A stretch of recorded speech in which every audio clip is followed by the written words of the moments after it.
know. It's been a long time. YouTube, what's cracking? It's Colin. Sorry, your Game Pass guru. Not only is my name sorry, I'm apologizing because I know I have been away for a while. Life tends to smack you around a bit sometimes. Do you want to see what my last month has been like? It's been this. How about...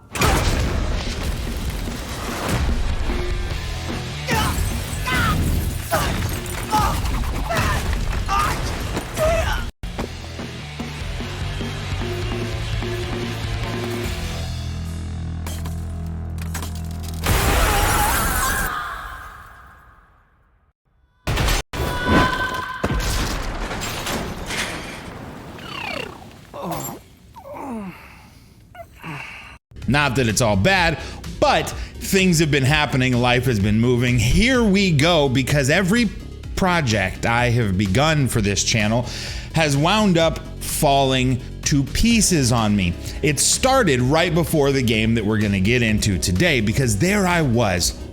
Paint the scene for you.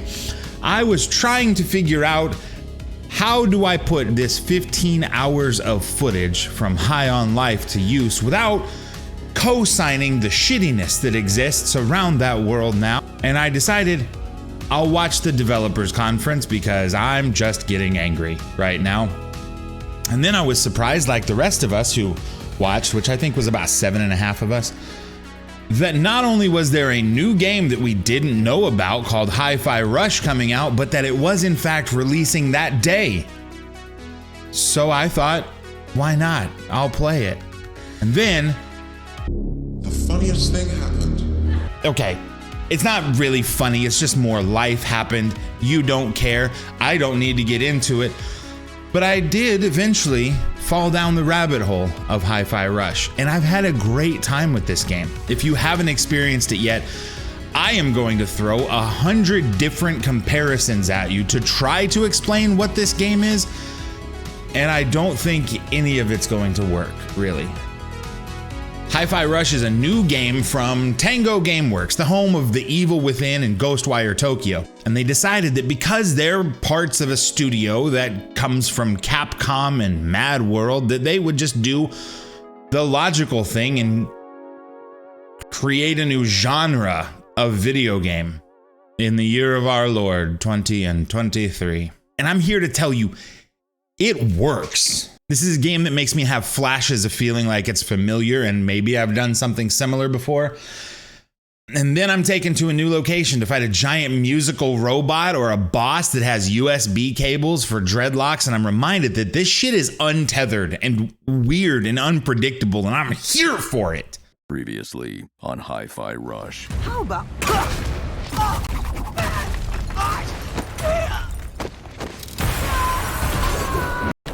I've been looking for you. Holy crap!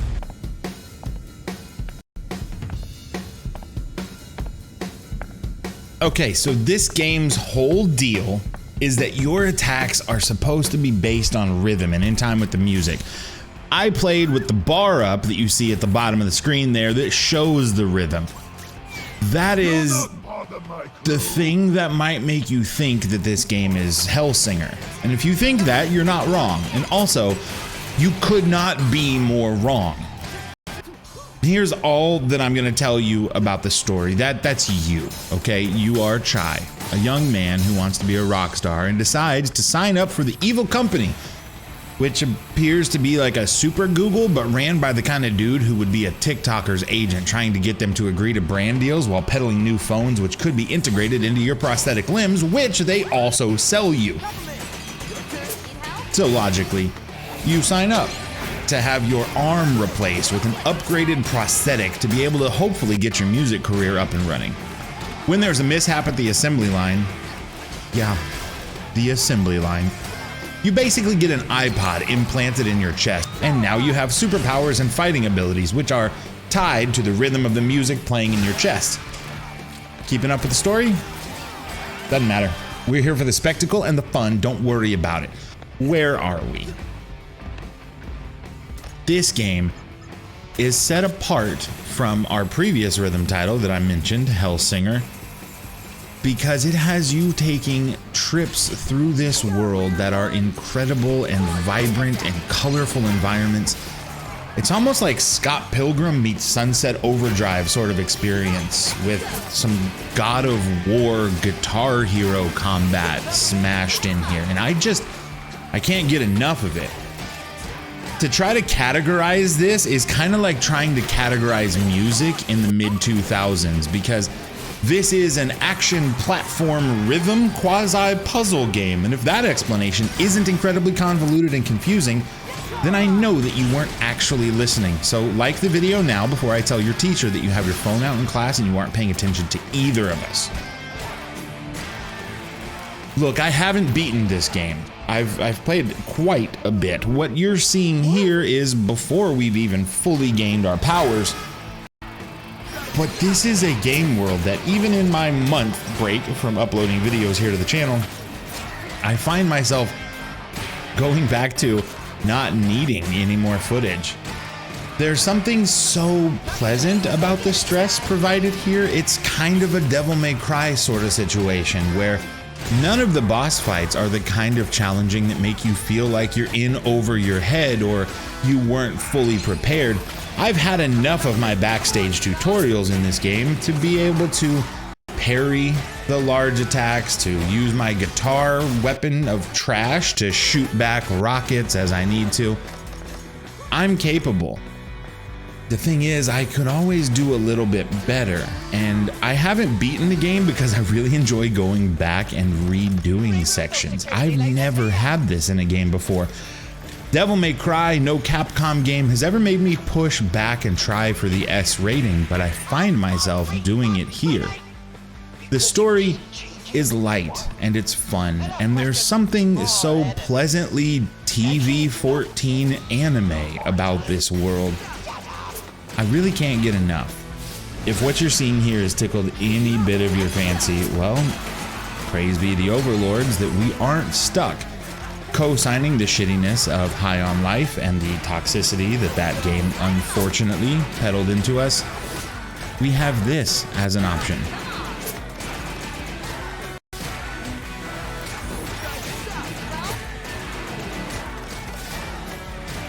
It's a quick look. It's a short little brief glimpse. Also, it's worth telling you that if you're looking for another super fun option that's available to us, we did get Shadow Warrior 3. Now that game I did beat. It's only about 5, maybe 6 hours long. I'm not gonna lie, it is a little disappointing compared to the first two, which just have more. This game is a short, tight experience, and if you've ever wanted to know what it would be like if Deadpool was some kind of modern samurai that had the Fallout Fatboy mini nuke launcher available as an option and talk to the dead spirits of gods that live in kanji masks while fighting 60-story purple dragons, it's fun. For some reason, OBS decided not to allow any of the footage to be bearable at all from that experience, so I just have it in my brain, and now you have it in your ear holes for me recommending it to you. Anyway? Yeah. So, thanks so much for watching. I hope you enjoy Hi-Fi Rush if you give it a shot. It really is unlike anything else I've ever played, and I enjoy the shit out of it for that fact. Appreciate your patience as you've been waiting for this video, or you forgot that you subscribed to the channel, in which case, how did it hold up? Do you remember why you subbed to the channel?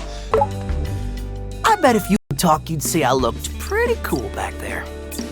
There's a lot of cool stuff happening in the world of Game Pass right now. We're going to be talking soon in an upcoming video about some of this news that's going around when we find out what's happening with Activision and the acquisition. I'll fill in those gaps for you because I keep up on things that aren't really of enough importance for you to dedicate the time that I do, so maybe a short video will get you as informed as you need to.